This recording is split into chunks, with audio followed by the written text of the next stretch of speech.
Good morning to y'all. Today we're going to be in Esther chapter 7 and 8.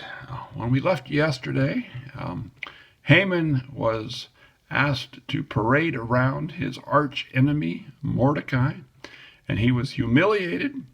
But then the day wasn't ruined because at the end of the day he was asked to get dressed and to attend a banquet that Esther had invited him to the day before. And as we left you yesterday, Mordecai was on his way to that banquet. So let's see what happens at Esther's banquet. Chapter 7, verse 1. So the king and Haman went to Queen Esther's banquet. And as they were drinking wine on the second day, the king asked again, Queen Esther, what is your petition? It will be given you. What is your request? Even up to half the kingdom, it will be granted. Then Queen Esther answered, If I have found favor with you, your majesty, and if it pleases you, grant me my life. That is my petition, and spare my people. This is my request. For I and my people have been sold to be destroyed, killed, and annihilated. If we had merely been sold as male and female slaves, I would have kept quiet, because no such distress would justify disturbing the king. King Xerxes asked Queen Esther, Who is he? Who is he? Who is the man who has dared to do such a thing? Esther said, An adversary, an enemy, this vile Haman.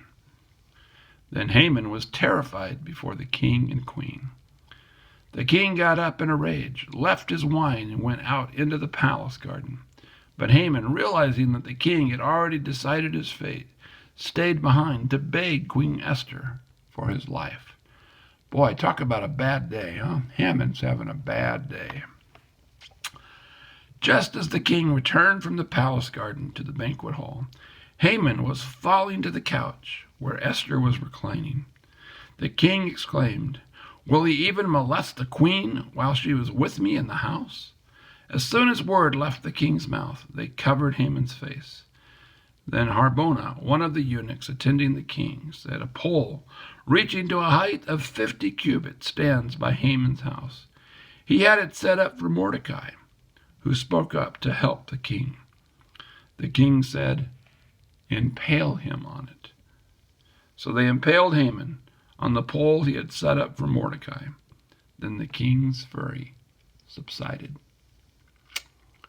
Well, you never know what a day is going to bring, do you? For Haman, his day was turned upside down, his life was turned upside down, and his life was in fact ended on a day that he thought was going to be a great day. Turned out to be the worst day of his life. You know, we never know. It's best we put our life in the hands of God. Chapter 8, verse 1. The same day King Xerxes gave Queen Esther the estate of Haman, the enemy of the Jews, and Mordecai came into the presence of the king, for Esther had told how he was related to her. The king took off his signet ring, which he had reclaimed from Haman, and presented it to Mordecai. And Esther appointed him over Haman's estate. Esther again pleaded with the king, falling at his feet and weeping. She begged him to put an end to the evil plan of Haman the Agagite, which he had devised against the Jews. Then the king extended the gold scepter to Esther, and she arose and stood before him. If it pleases the king, she said, and if he regards me with favor and thinks it the right thing to do, and if he is pleased with me, let an order be written overruling the dispatches that Haman, son of Hammedatha, the Agagite, devised, and wrote to destroy the Jews in all the king's provinces. For how can I bear to see disaster fall on my people? How can I bear to see the destruction of my family? King Xerxes replied to Queen Esther and to Mordecai the Jew, Because Haman attacked the Jews, I have given his estate to Esther, and they have impaled him on the pole he set up. Now write another decree in the king's name in behalf of the Jews, as seems best to you, and seal it with the king's signet ring. For no document written in the king's name and sealed with his ring can be revoked. At once the royal secretaries were summoned. On the 23rd day of the 3rd month, the month of Sivan, they wrote out all Mordecai's orders to the Jews and to the satraps and the governors and the nobles of the 127 provinces stretching from India to Cush. These orders were written in the script of each province and the language of each people, and also to the Jews in their own script and language. Mordecai wrote in the name of King Xerxes, sealed the dispatches with the king's signet ring, and sent them by mounted courier who rode fast horses, especially bred for the king.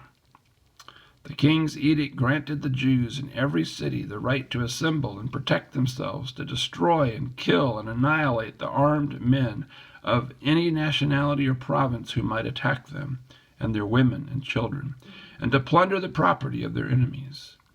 The day appointed for the Jews to do this in all the provinces of King Xerxes was the 13th day of the 12th month, the month of Adar. A copy of the text of the edict was to be issued as law in every province and made known to the people of every nationality, so that the Jews would be ready on that day to avenge themselves on their enemies. The couriers riding the royal horses went out, spurred on by the king's command, and the edict was issued in the citadel of Susa. When Mordecai left the king's presence, he was wearing royal garments of blue and white, and a large crown of gold and purple, robe of fine linen. And the city of Susa held a joyous celebration. For the Jews it was a time of happiness and joy, gladness and honor. In every province and in every city to which the edict of the king came, there was joy and gladness among the Jews, with feasting and celebrating. And many people of other nationalities became Jews, because fear of the Jews had seized them. Well, that's today's reading. Tomorrow we're going to finish the book of Esther and read chapters 9 and 10. What are we going to learn tomorrow in this fascinating book called the Book of Esther? Tune in and we'll find out. God bless you.